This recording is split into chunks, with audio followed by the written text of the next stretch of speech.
Welcome to Data, AI, and Everything. Today, we have something special for you. It's a special recording from a recent webinar titled Driving Successful Digital Transformation in Conglomerates. Let's dive in.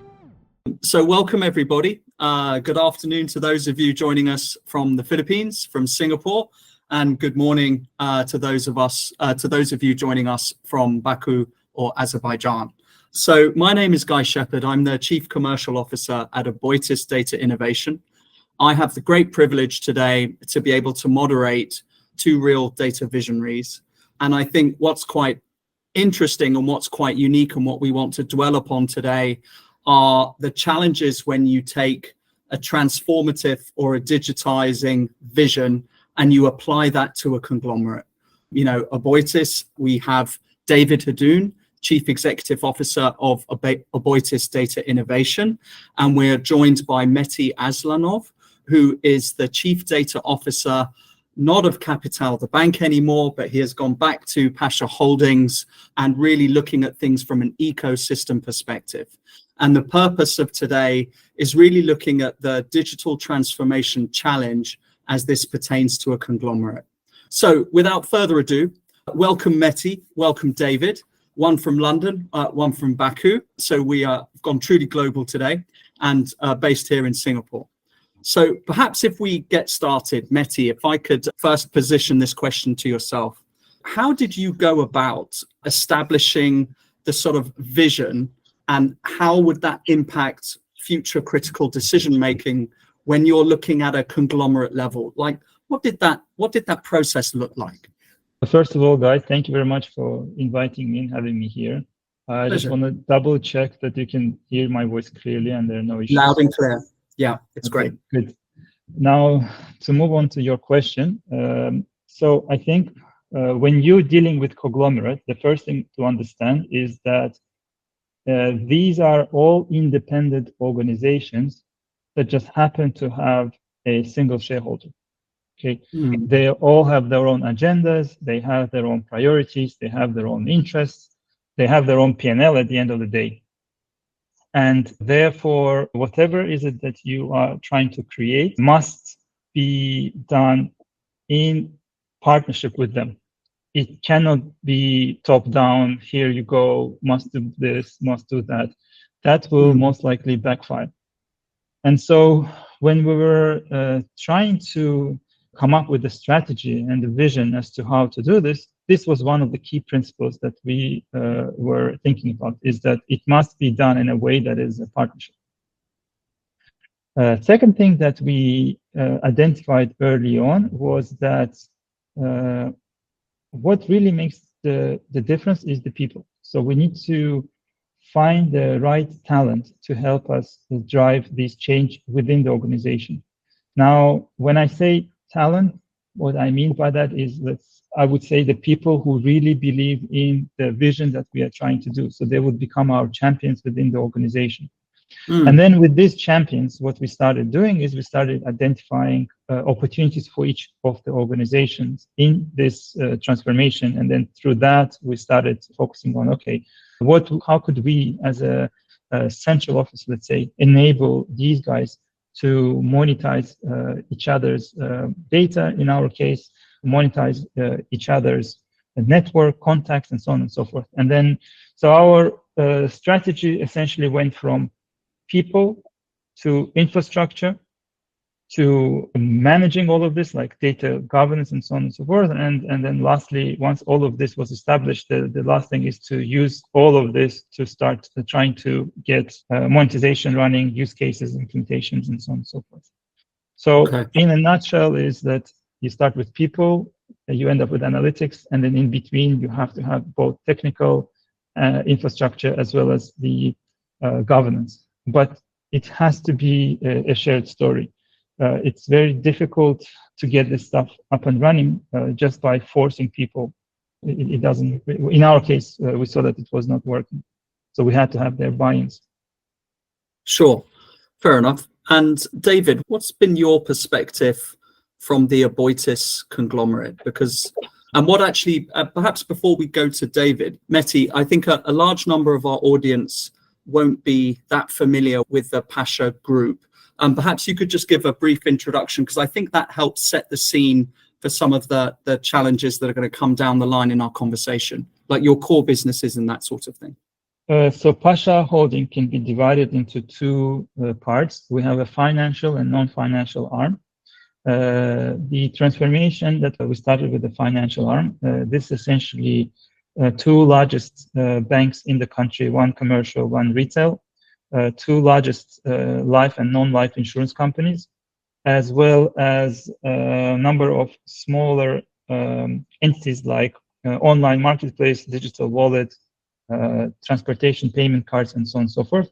And then on the non-financial, we have construction, hotels, retail and commercial estate, restaurants, and little bit in oil and gas, but it's mostly financial and non-financial, excluding oil. Got it. Thank you. I think that helps set the scene for the organization. So David, from a Aboitiz perspective, same question. What was it like in terms of perhaps not establishing a vision, as we know that was Sabine's great transformation, Sabine Aboitiz, but perhaps talking about what was the reality and some of the practical challenges in making that, what the Aboitiz approach was, perhaps? No, absolutely. And I'll still say thanks for inviting me. It's a fantastic opportunity to share this. Very welcome, David. Very welcome. Yeah, I know. Perhaps if I may start, allow me to do two things. Just in the odd chance there are a few folks who are A, not familiar with the Aboitiz Group, and B, may not be familiar in terms of the underlying motivation, because I think that's something which is absolutely critical, very much so when you're a company, even more so when you're a conglomerate, a group of companies. So very briefly, Aboitiz is one of the large conglomerates based out in the Philippines, covering energy generation, distribution, financial services, and a very long tail from airport operation, estates, cement, food, etc., and so forth.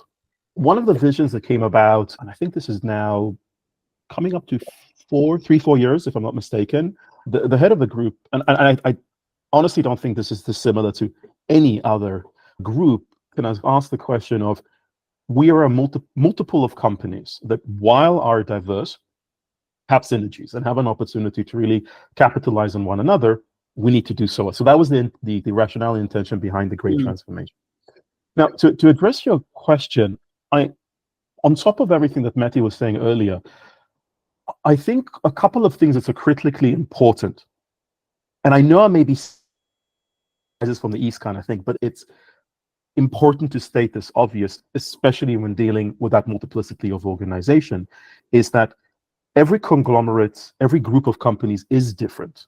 You have a group of companies which is entirely federalized, meaning it's the extreme version of independence. The only commonality is that there's a shared owner, but from an operations, from a day-to-day, from a P&L, solo.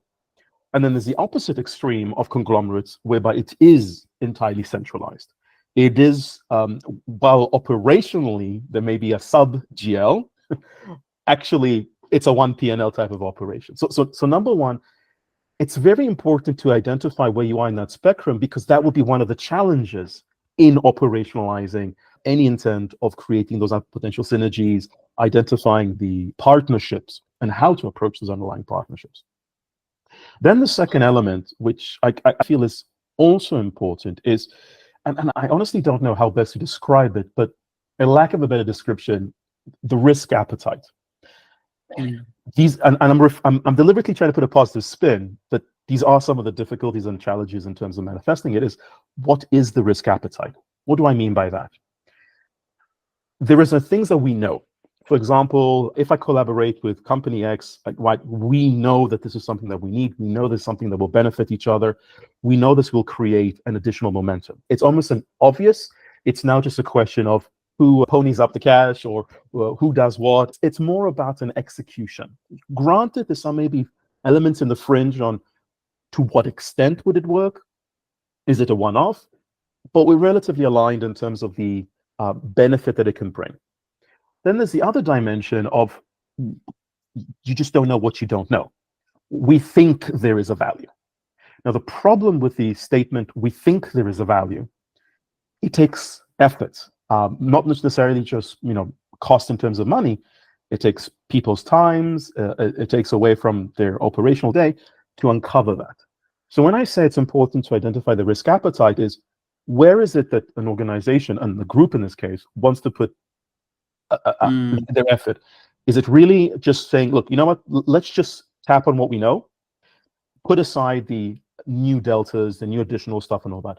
Or maybe the group has said, no, we want to put 10, 20, 30, 40, 50, whatever it may be, but that has to come now with a cognizant and upfront knowledge that I don't like to think of it as wasted effort, but the outcome may be it doesn't work. There isn't an outcome. So the benefit there is a knowledge. Now, again, like I said, I preface that, and I'll stop there, is I'm saying a bit, the sun rises from the east. But upfront recognizing this is paramount, because the last thing you want is spending effort to uncover something new, but then suddenly be measured, anyone within the organization, as to, but where's the ROI? Where's the money? Well, we're discovering it. So these are some of the challenges and some of the framings that I think is absolutely critical. Yeah, awesome. Okay, thank you, David. So I guess question to both of you. So Meti, you talked about the need to have the right sort of levels of talent, right, as a critical success factor. David, you were discussing, look, like it may seem obvious, but our principal business outcome, desired outcome, was synergy, and it's looking at the different measurement criteria being applied. Now, obviously, in any conglomerate, because it's 30 different businesses, there's going to be a large number of stakeholders. But what are the roles and responsibilities that you would say are particularly important when you're focusing on a data strategy? And I caveat this with, I deliberately asked Meti to talk a bit about the financial and non-financial aspects of the Pasha group. And we have the same in Aboitiz, where by definition, we have different industry verticals. So there are very different levels of data maturity. So perhaps we could touch on that as well. But let's first take the slightly, I hope, more straightforward question of what are the roles and responsibilities that are crucial in implementing a data strategy? What are the core stakeholders, would you say? So let me actually answer a question maybe a little bit different, but it will get to the point. You're absolutely correct. There is a vast difference in maturity between organizations. In our case, financial organizations far more advanced than our non-financial organizations. They are much more agile, they are much more innovative in certain areas of their work, and they're really pushing the boundaries, which is what they need to do in order to survive in this business. I mean, they have no other option. Exactly. Yes, exactly. With the non-financial ones, they might not need to do this, which is why they're not doing it. And they're still leaders in their field and in the industry. However, this resulted in a actually different approach to this organization. So when we talk about the financial organizations, our job there was to go in there and work with the top management to help set up the data office. So we essentially created a playbook that could be used by organization if it wants to establish data office. It talked about kind of roles they must have, like head of data, head of analytics, head of data technology, head of data governance, and so on and so forth. We had down to actual roles, and we went through a big project with an external people's consultant to help not only define those roles, but also develop their career paths, their learning paths, their salaries, and so on and so forth. And then we took that framework, this entire thing that talked about the processes, the data, and everything. And then we started implementing them in the financial services companies.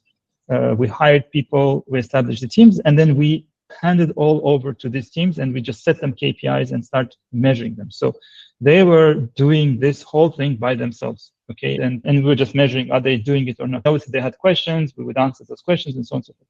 But when it comes to non-financial, today, very different. We created under Pasha Holding, meaning reporting directly to the CEO of the holding, we created a center of excellence. It's like an incubator. And within this incubator, we are, for example, today incubating the data office of one of our non-financial services companies. So these people, they are reporting directly to us, and we are their managers, and we are together with them, helping build or establish something within the organization. Now, it is a different approach, but in our case, it works well, and it addresses the exact needs of each of these organizations. To answer your question, what kind of roles do you need? I think it depends on maturity of organizations. Where companies are much more mature, I think giving them the necessary tools and letting them run with it works much more effective and better. But when the companies are still in their infancy and they're still learning the ropes, it makes more sense to keep their team closer to the people who have the knowledge, so that they can guide them, and so that they can help them later on establish this capability. And obviously, eventually, our objective is that this team will completely move and start working directly with the business, rather than being here as part of our center of excellence. So yeah, these are the two different approaches, depending on the maturity of the companies. I hope that answered your question. But no. Yeah, no, that's really interesting. And then, so are you also transplanting that talent? So you've got your incubator as well for the less mature companies. Yes. But then if I play back what I heard, obviously for very many, very valid reasons, the financial businesses are the more mature. So you're able to take talent from those and then transfer them into the newer businesses. Is that also something that's part of that approach, Meti? I wish we could do that, but the talent is so scarce that trying to take someone from one organization, let them go. There's not gonna. So what we have to do, we actually have to go and hire new people. But where we leverage our financial company strengths is that, look, they can help us with identifying the talent. They have a lot of developed frameworks that we can just take and start using. They have a lot of models that they have developed that we can just copy and paste and so on and so forth. Okay. So that we can't take the team, but we can certainly consult and work with them and use them as a coaches and mentors and so on and so forth. So yeah, we unfortunately, I wish we could, but no. Yeah, they've got rather important jobs to do where they are in the finance bit. I get it. Thank you, Meti. So David, that's obviously the Pasha Group approach, accommodating different levels of maturity and very different businesses. Now, that's a very similar landscape to Aboitiz, right? With very different business lines, business maturities, even outcomes and goals. Like, what's your take on that in terms of how has the approach been different, I suppose, is a better question. Actually, I think there's a lot of similarities. And I promise you that we didn't align our answers on this. But allow me to take a step back and perhaps give a bit of the fundamentals, I think, that are critically to incorporate, at least on my own personal philosophy. And I like to break it into two parts. The first part is this topic about maturity. And I know I'm being extremely pedantic, but I think we need to be careful with the terminology maturity, because it's contextual. I remember I was talking to someone in some institutional banking, and they're talking about this blockchain real-time settlement that they built, but the problem, they only need to actually reconcile every 2 days.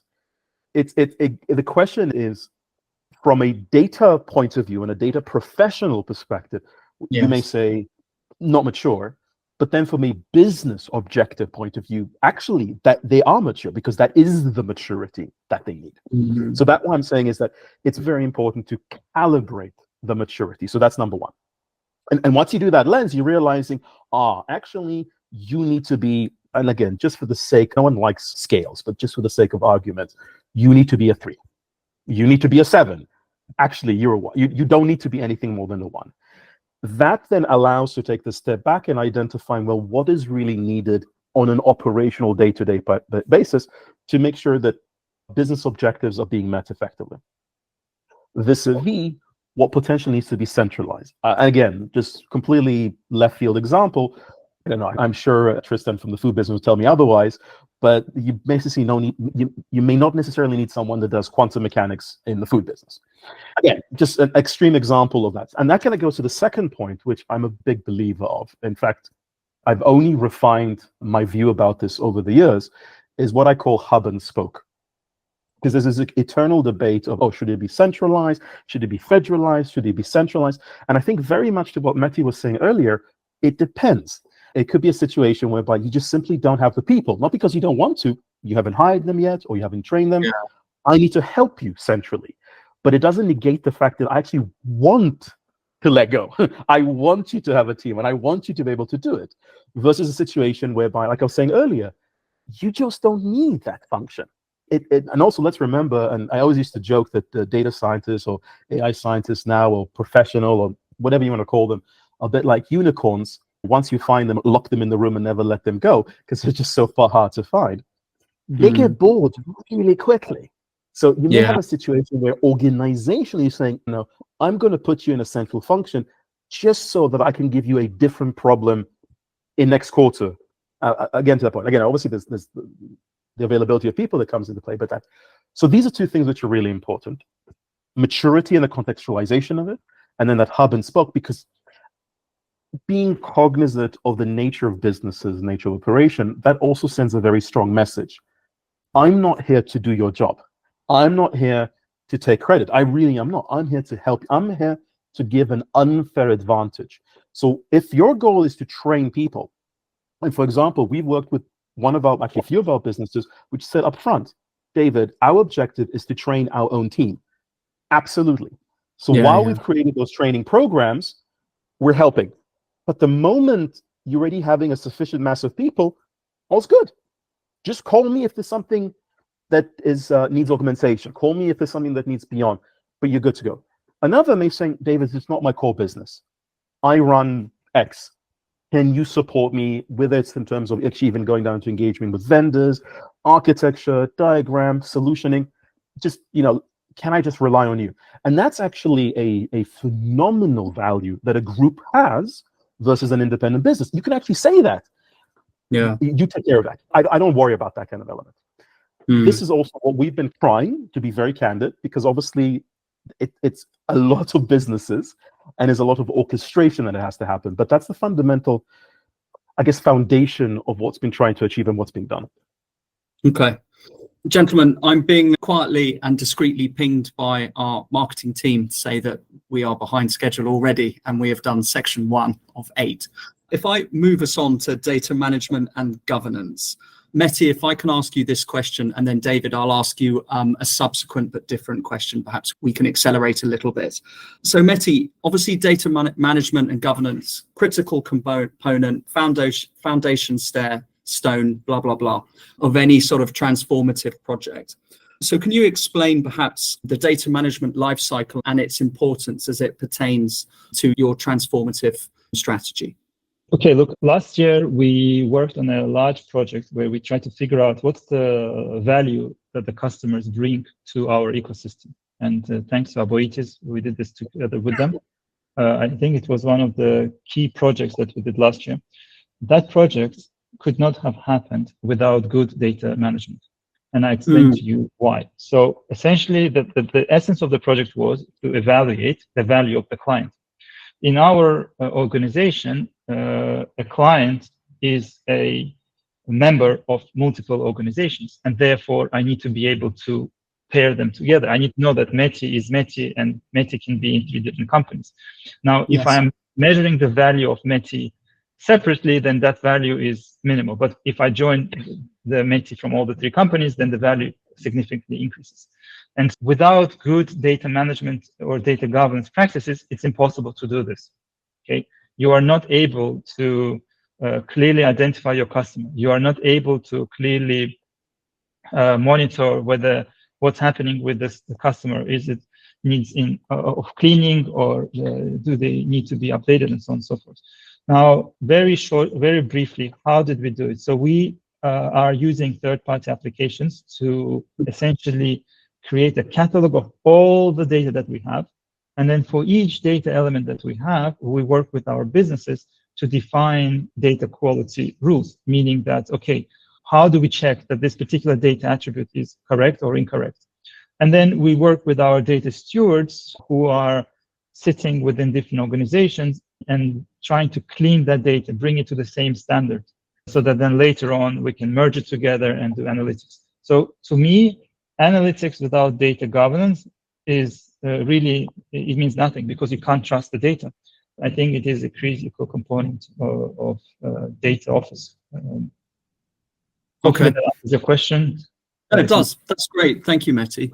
David, then Meti touched on actually my next question. Look, if you don't have good governance, any downstream analytics, its worth is questionable, because what is that data based on? So then what, in your view, succinctly, is, the makings of a robust data governance strategy? Like, what do you need to see? Because we're increasingly being brought into different organizations to advise and assist in data and now AI governance.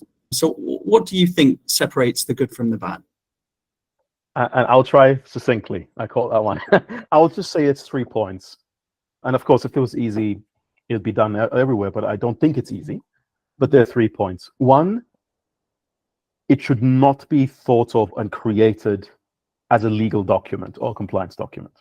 It needs to be done and created with governance and compliance, but with a business development, with a customer-centric point of view.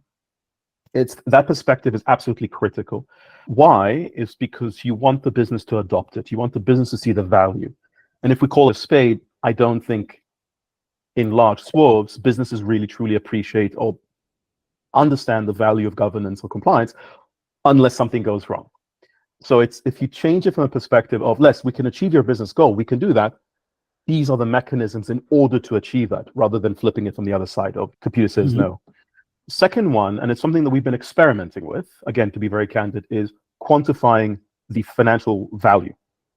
So rather than just saying, oh, that data, jazz hands, as you like to say, this is how much it costs you. Like, literally, you onboarding a customer, this is how much that data is costing you. But then you can also make a very informed decision of, actually, something, the value that we will get from fixing the data actually is not worthwhile. Just leave it. Or vice versa. No, okay, now I know that by changing this process, I'm able to reduce my cost of operation. Or Meti was mentioning, by doing this procedure, I'm getting this much value from the customer. To literally put whichever country you're sitting in, a sign of money around it. And the third one is, I think there needs to be an ownership. In other words, there's this eternal debate in the world of data governance of, you need to have data stewards, you need to make sure that. My view is, we can discourse and attempt to get the business to become the data stewards and do it themselves, or you can say, look, let me help you get it done. I need you to help me appreciate, but let me just help you get this done. I'm of the view of the latter. Let's just get it done, and then have an ideological debate on this data steward and who's going to own it. It just needs to be done effectively. So it's those 3 things. I think I'm going to support you here. Data stewards sitting in business doesn't work. So we gave up on that idea a long time ago. So they're now all part of data office. And I just say, it's a bit of a controversial point, by the way. Usually when I say this in a panel, you see eyebrows going up. I'm literally thinking about some of the Singapore Pillar Bank attendees noting that down, question underlined in red. So look, something that just sprung to mind, and happy to have both of you talk on this one. So I know, obviously, we've been focused on, and we will get to that, like analytics, data science, traditional or predictive AI. Increasingly, in some of the conversations that we're involved in, the question is, look, like, I have an existing data and an AI governance framework, right? I have some controls there, which I'm pretty comfortable with. But now that generative AI and large language models are coming into the picture, there seems to be this, do we decouple? Do we make it the same? What would your take be on that? Because you guys are looking at this from an ecosystem perspective. Meti, if you mind, I'll jump in very quickly and I can hand it to your perspective. I'm smiling because, the instinctive response of most people is, let's create a new policy. I just put my head in my hands and go, another one. But I'll give you an anecdote and then a point I'll hand it to Meti. I remember when it was still on AI, not even Gen AI, the whole issue about discrimination and the potential discrimination it'll come to, specifically, let's say, gender. And the fact that we need to have policies to prevent this kind of discrimination in AI. And I said, no, absolutely. Again, of course, we're aligned. No one wants that. That's the business. And what is your policy today with respect to gender discrimination? To which you got a long step back saying, that's a good point. So what I'm trying to get here is, policy should be created in the right structure. The controls that we're trying to put in place, the question that we need to ask ourselves, is it a control specific to that field? or is it a control that is needed? So there's certain things like, oh, we need to use Gen AI morally. Yes, you should just do things morally, regardless of whether it's Gen AI or not. So that's where I'll leave it. But you see my point. It really needs to be specific and relevant rather than just recreate. You would be a vote for the don't decouple. We don't need another framework. We don't, sure as hell don't need another policy and a handbook. What's in fact, your my view, sorry, just to say, my viewing is actually AI governance. The more I'm seeing it, is in fact becoming a component of actually data governance. But yeah, that makes sense. I think I fully agree here. I don't think regulations necessarily help with improving morale or anything like that. Education helps. So we should definitely educate people on how to properly and correctly use these tools, just like any other tools.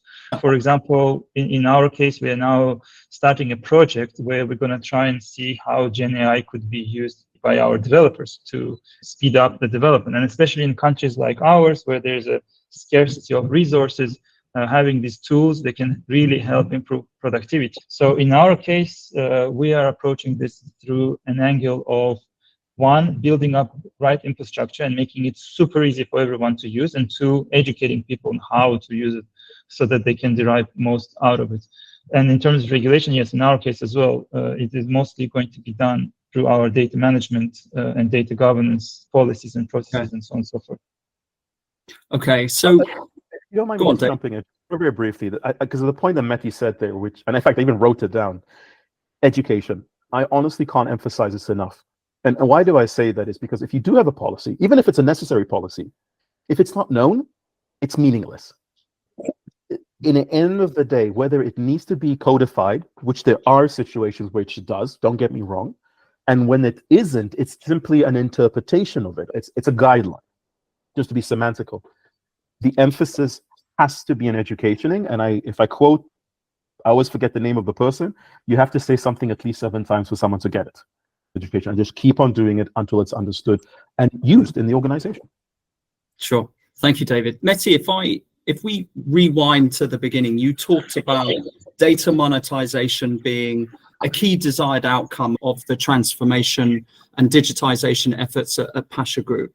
So what technologies then do you see as being particularly essential for enabling sort of data-driven decision-making and data monetization? What have you found particularly successful? So I think in our case, and again, this is very important to look at the context of the country and the resources, the human resources of the country that we have, right? So in our case, we wanted to go for the tools that would allow us essentially educate people very quickly into putting their knowledge in practice. So what I mean by that is, can we bring a tool that would be just drag and drop, okay, rather than having to write a code? Can we bring a tool that will give us a bunch of solutions out of the box so we can just configure them up and start using them? So when we were designing our platforms, we focused on that. We quickly realized that there are not that many data scientists and data analysts in the country, but there are a lot of bright people who can be educated quickly. So how can we shorten the path from being like junior person to starting to utilize this fully? So are there any accelerators that we can use? So in our case, the stack is we are using extensively this tool called Data IQ. Allows us to, essentially, most of our models are built on Data IQ. And we started this journey 4 years ago. And you know what I heard yesterday? It was very interesting and like pleasing for me to hear, is that we think we have outgrown that. We need something more complicated where we can write some more advanced codes and so on and so forth. But to me, that is a great outcome. In the beginning, it helped us propel us forward, and it was an amazing tool. And now we're coming to a point where people are like, oh, this is for newbies. This is not for us anymore. And I think anyone who's going through this transformation, I would say that look for things that can help you accelerate, and don't focus on the tools, because setting up the tools is easy. What's difficult is educating people in using these tools and applying them to their business. That's number one. And number two, I just want to briefly say this, which is also very important. We saw that it's much easier to take people who have business knowledge and educate them in data analytics and data science than to take data scientists and then try to educate them into business. And we often start pairing these people together.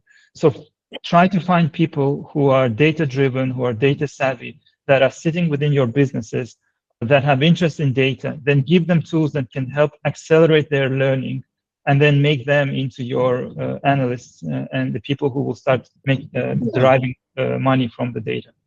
I like that. I think that's a good point. So look, Dave, obviously there's data science toolkits similar to what Meti talked about, right? Whether it's Data IQ, Databricks, Cloudera, I mean, there's a number, and there are pros and cons of all of those different solution sets.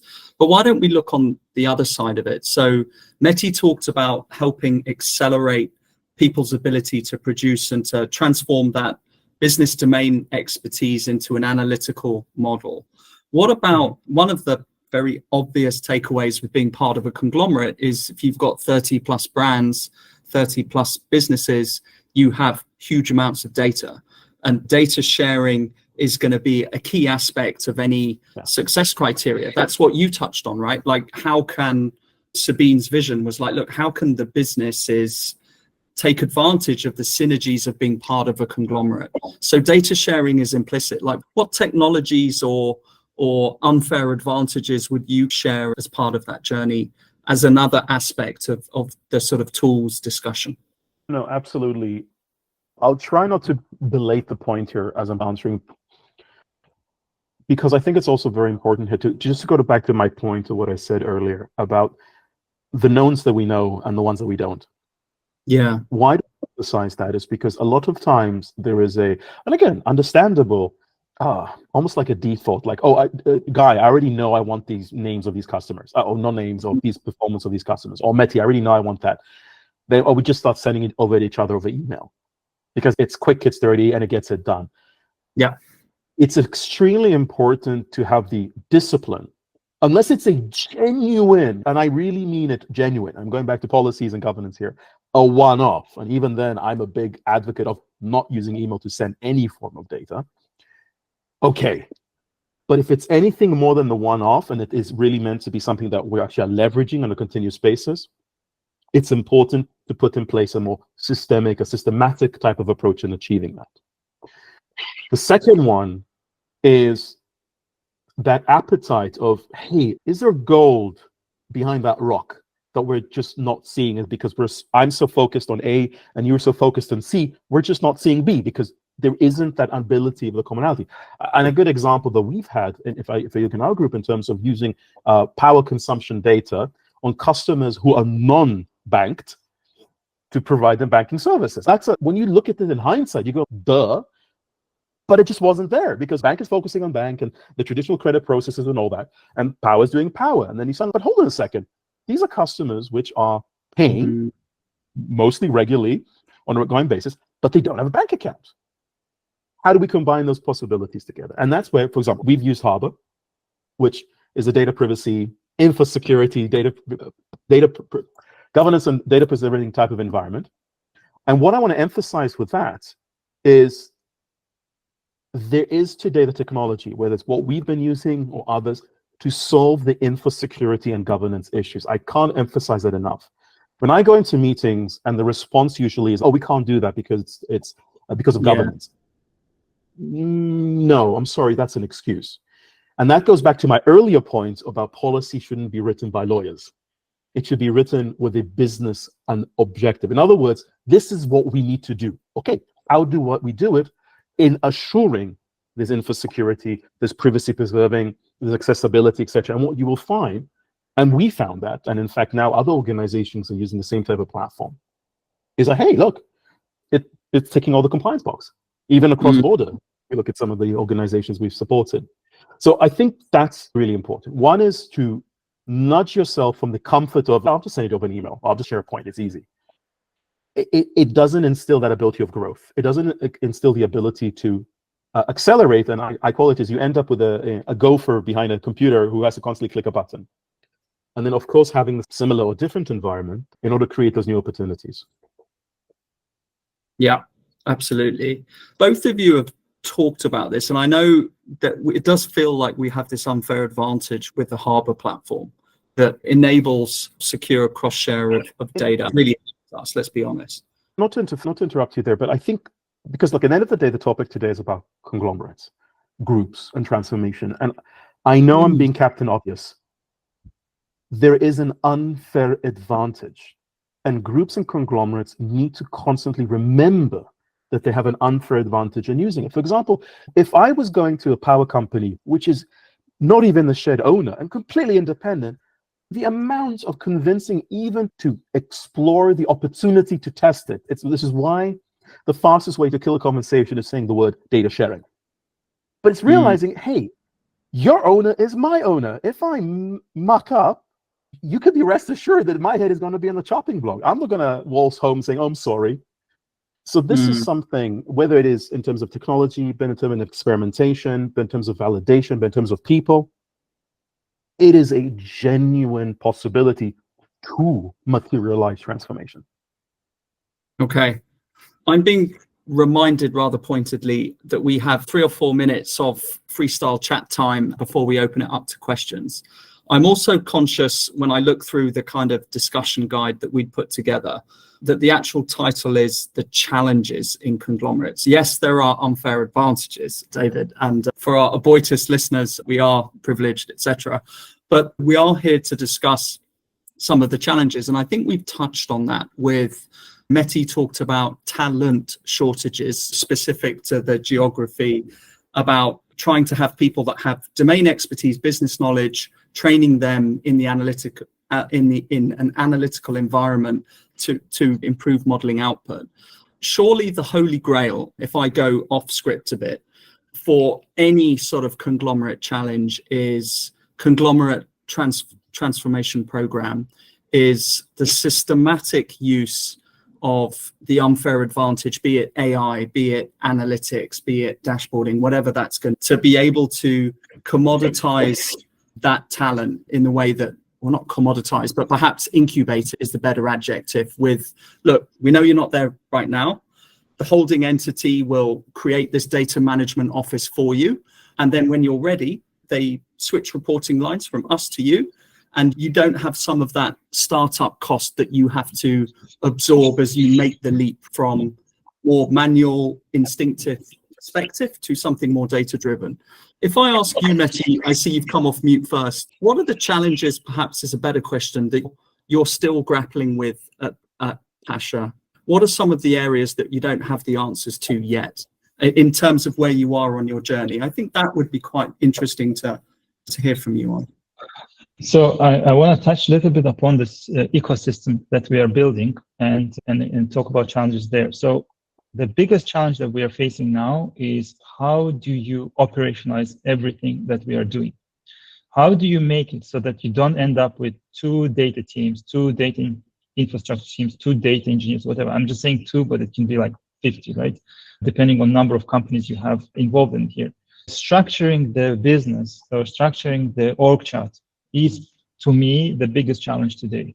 How do I position my resources to maximize the outcome without having a lot of waste? So today, for example, we have a chief data officer for the holding, we have chief data officer for ecosystem, we have chief data officer for the bank. They all do different things, and it's really one person couldn't do all these 3 things. But at the same time, I have a question: is it correct that I have 3 data officers? It sounds ridiculous. So that's one thing. Second thing is infrastructure and tools. As the company grows, the need for tools increases, and then you end up managing a lot of different infrastructure, a lot of different tools, and so on and so forth. But you're constantly trying to optimize. And again, how do you find the balance between giving people rights to do what they want, and at the same time not increasing complexity so much so that really these things are no longer working together, but they're actually working against each other. So complexities of organizations, complexities of infrastructure, complexities of the tools, I think for conglomerates, these, in my view, are the biggest problems today. Okay, thank you. David, same question from the Aboitiz perspective. What do you think of the challenges we're still in the process of solving? So I would try my best not to repeat some of the points with Meti, which I agree with, but I do want to emphasize one: it's balance. I would argue that is the most difficult. And why do I say balance? It's because, again, you're trying to balance a kind of form-based approach and a central perspective, but at the same time you have an independent business. So it's a very difficult thing, because on the one hand, you can't then saying, oh, you are accountable of making your P&L, but at the same time saying, no, but you have to do this. If I go back to my life and when I was working for the regulator, it's called moral hazard. Because if I tell you to do something and it doesn't work, you just got to turn around saying, you told me. Yeah. So it's balance. It's I would argue is one of the first most difficult things. The other one, and again, I'm hoping, Meti, you didn't say this, but I believe it's challenging, is and I go back to the term maturity. If you, okay, definitely I think in our group we have it, and if you look at even the more mature conglomerates, let's say in Europe, where you're talking about now conglomerates where in the several century of existence, you find that they transform in being really more of a P&E, a private and equity type of organization. So they buy businesses and get dividends. Why am I highlighting that particular point is because, again, it goes back to that challenge of what is your risk in investing in something that does not have a guaranteed return, whether it is in the infrastructure, whether in terms of people, whether in terms of exploration. And what the difficulty there is, because obviously we're all wanting to, if you look at, I love using the example of Amazon, or if you look at Tesla now, everyone goes, but of course. But if you roll back the clock 10, 15 years ago, 20 years for Amazon, you have people who would say, this is a stupid idea, it's not going to work, I'm going to put my money. And the people who did put their money in Amazon 20 years ago are literally laughing to the bank. Or same thing with GPT, which you just mentioned earlier, Gen AI. We forget that they had about a few $1 billion investment 10 years ago, and it took 10 years. So you see my point. It's what is that willingness to invest at something that is not necessarily guaranteed? I feel that this is one of the biggest difficulties the conglomerates have, because of the nature of the fact that they're not startups by definition. Don't know they should be. But now you need to have someone who's willing and accountable and able to say, this is our risk. We will not penalize anyone if within the quantum of definition, in other words, it didn't work out. Because, okay, we planned for it. And for example, I know a Thai-based conglomerate that we work with, I can't remember how much, I think it's 1% of their annual revenue or EBITDA, they will actually invest back. And they literally, for them, it's I'll use Meti's term, education fund. So they take all of these activities as part of that education. Now, again, it doesn't have to be that way, but let me summarize it that way. So one is the balance of defining what is the balance. And it may change business, by the way. And the other one is the risk appetite. Yeah, I have an interesting question that's come through. And just feel free to, whoever wants to answer it first, as it's directed at both of you. So transformation is not a cheap enterprise, which way you look at it. It's a journey, it takes time, etc. So if I paraphrase what this person is saying, how do you balance the individual P&L and operational, I guess, expenses or limits of each of your different businesses with the fact that there may be a use case that feels right for them, but they simply cannot afford with the existing budget to do it straight away or this year or whatever? What are the different approaches from a Pasha perspective or an Aboitiz perspective? Yeah. Is there, for example, a slush fund, right, from the holding group of to your point, Dave, what did you call it? Education fund or experimentation fund?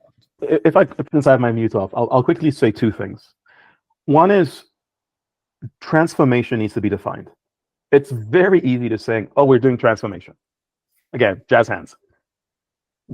What do you mean?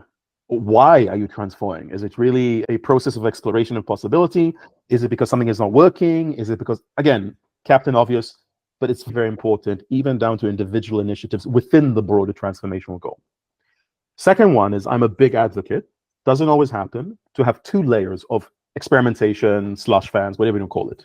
At the business layer, excuse me, and at the group layer. At the business layer, because look, you can't always run to the parents, however easy it may be. And I'm looking at my kid over there. You need to be able to say, I'm willing to put my money where my mouth is. I'm willing to take some risk. But to your point, that may be constrained. And also there may be situations when you're looking at synergy where actually I'm not the benefactor. You're the benefactor of something that I'm producing. So why would I put the money then in? You create this very kind of human perspective. So then that's when the group level /rem becomes really important by saying, okay, we will underwrite the risk within reason, but we will underwrite the risk. Okay. Same question to you, really. From the Pasha perspective, what's the approach? So I think, look, our approach was that we as a shareholder will finance the transformation, because obviously it is in our interest that these companies develop and so on and so forth, and we believe that is the way for them to develop. And so we set out essentially our strategy is 3 years. We said the first 2 years we're going to finance it, and then later on we hope that the companies will see the benefit of this and they will then adopt this. And that's how we're going to measure whether what we are doing is successful or not. And in our case, after 2 years, the companies have seen the benefit and therefore now look to supporting this transformation through their own budgets. That's number one. So in our case, we always do pay for it at the beginning just to get it going, with the goal that once it's going, the companies see the value and therefore they can start doing it themselves. The second thing is, like your question regarding the use cases. If there's a company that wants to do a use case and yet it's, for whatever reason, it doesn't have the money, in our case, these kind of things are not very difficult, because if there is money to be made, then obviously we're happy to spend a little bit money to make more money. So it all depends on, it all depends on the use case. So look, we took an approach, just to summarize, we took an approach that we will subsidize it for X amount of time until these people can stand on their feet, and then they will have to do it themselves, and we regulate this through normal budgeting and KPI processes. Okay, so we've got 2 quick questions, so let's go through these. So 2 more rather. First one, how can conglomerates address the challenge of data interoperability when sharing data across subsidiaries that use different legacy systems and data formats without causing significant operational disruptions? When we started designing our infrastructure, we had a dilemma. Should we go with data lake, meaning dump all the data in one place and then take it from there and start using it? Or should we try to do something different, like a data mesh, where we just create different types of data products and then we use those data products?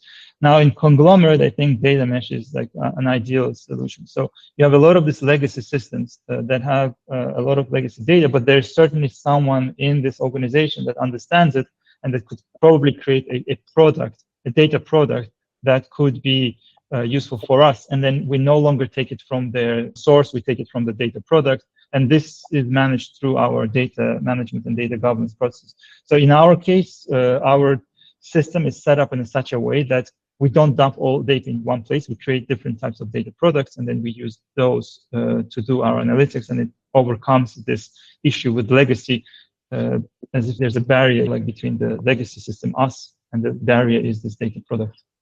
Okay. Thank you, Meti. Okay, so we are right up to time, but we've got the last question. So if I read this out, how can conglomerates design a robust evaluation framework that not only quantifies the immediate financial impact of AI use cases, but also accurately captures long-term strategic value, such as competitive differentiation, innovation capacity, ecosystem advantages, especially when some of those outcomes are inherently uncertain and difficult to measure?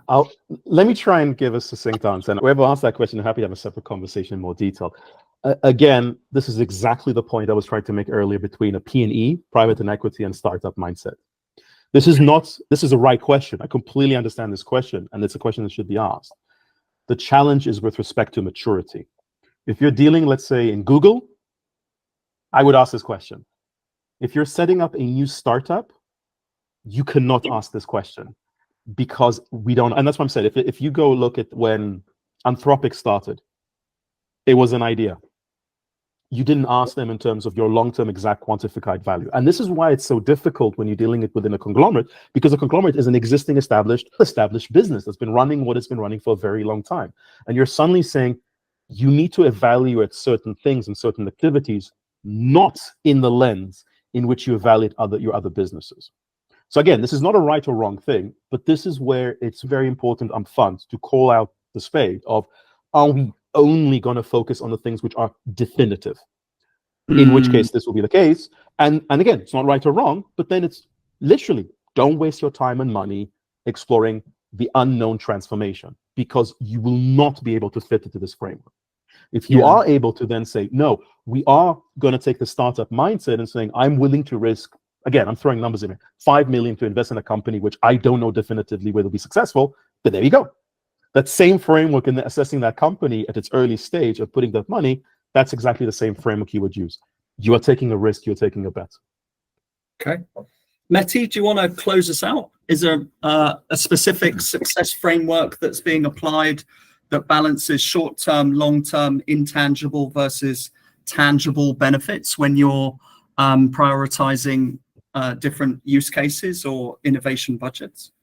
So I really like actually the second question. I mean, it hits to me. It has a very two important things here. For me, but the only thing is, to answer this question, I divided it into 2 parts, and I think that could be the good summary of what's happening. Look, the teams that are sitting within the, we call them strategic assets within the companies, okay? Their job is to quantify the immediate financial impact of AI. That's what we ask of them. They need to come up with use cases that will bring them money, and they can do this better than anyone else. But at the same time, they're too close to understand the long-term strategic value. And when it comes to these use cases that are long-term, this is where we come in, and we push them and force them through administration and governance to start doing things that they might not feel natural or happy to do. So we actually, this is our job. So the framework, it's that you need to make sure that your companies have a good way of measuring the impact of the things that they do. And another part of the framework, we in a corporate center, let's say, our job is to have always eyes on the prize, long-term vision, and making them to do uncomfortable decisions, like creating a data office that maybe costs them, I don't know, a couple of $1 million, just because they don't get the point of it now, but we do. And we mandate it and we force it, and through KPIs and so on and so forth. So the framework has to be, it's like a two sides of one. I think that's an interesting way to look at it. Gentlemen, look, I know we could sit here and happily chat for another half hour to an hour, but I don't know if we've got the time for that today. I want to thank you both, David and Meti, for like a supernatural but really interesting and insightful conversation. Thank you to everyone that attended today. I know recordings and transcripts and summaries are also being constructed, so there can be a little memento, so to speak, of this. Meti, thank you so much for joining us today. It's been a pleasure having you here, as well as it has been working with you. Dave, always a pleasure to invite you back to a panel, and enjoy your time in London. Thank you very much, everybody. It's been fantastic. Thanks, Guy. Thanks, Meti. Thank you, everyone. Bye. Thank you, everybody. Goodbye. Thank you for tuning in to this special episode of Data, AI, and Everything. We hope this deep dive into digital transformation in conglomerates brought you valuable insights. Stay tuned for more episodes like this.